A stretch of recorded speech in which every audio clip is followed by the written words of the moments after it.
এই প্রচন্ড রোদের ভিতরে সারাদিন দাঁড়িয়ে থাকার পরে যদি তেল না পাওয়া যায় তাহলে যে কতটা কষ্টকর যে পায়নি সে বুঝে। আসসালামু আলাইকুম প্রিয় বন্ধুরা, কেমন আছেন? আশা করি সকলে ভালো আছেন। তো আমি খুব একটা বেশি ভালো নেই আজ, কারণ আমি আসছিলাম চারিগ্রাম তেলের পাম্পে তেল নেওয়ার জন্য।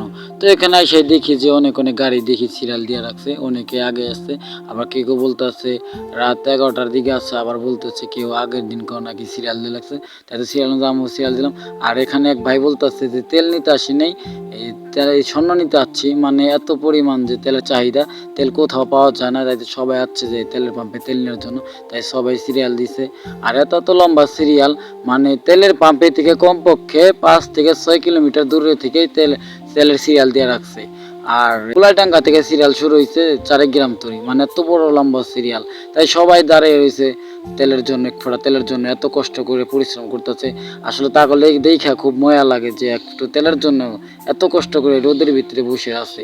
তো আজকে অনেকটাই রোদ উঠছে, মানে অনেক পরিমাণ রোদ উঠছে, কারণ আজকে পহেলা বৈশাখ। আসলে ইচ্ছা ছিল যে পহেলা বৈশাখ যে একটু আনন্দ করবো, একটু ঘোরা ফিরবো, তা তো সেটা তো পারলাম না। তেল নিতে এসে সারাদিন এখানেই পার হয়ে গেল।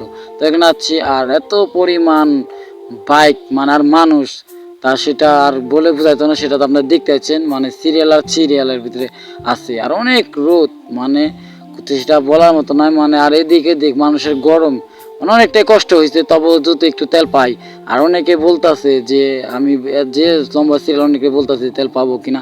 অনেকে বলতেছে এর আগে নাকি তেল দিছে, তো তেলে তারা নাকি তেলে পা নাই, মানে আগে শেষ হয়ে গেছে। তাই আমি যে সিরিয়াল পড়ছে আমি কি হতাশ হয়ে পড়ছি তেল পাবো কিনা।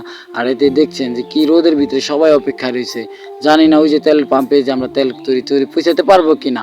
লাস্টে রাত হয়ে গেছে তবুও তেল পাইনি। তবে আমি সাথে প্রধানমন্ত্রী তার কাছে অনেক আবেদন যে এই তেলের ক্রাইসিসটা যেন অতি শীঘ্রই সমাধান করে, অতি শীঘ্রই জানি এটার একটা ব্যবস্থা করে।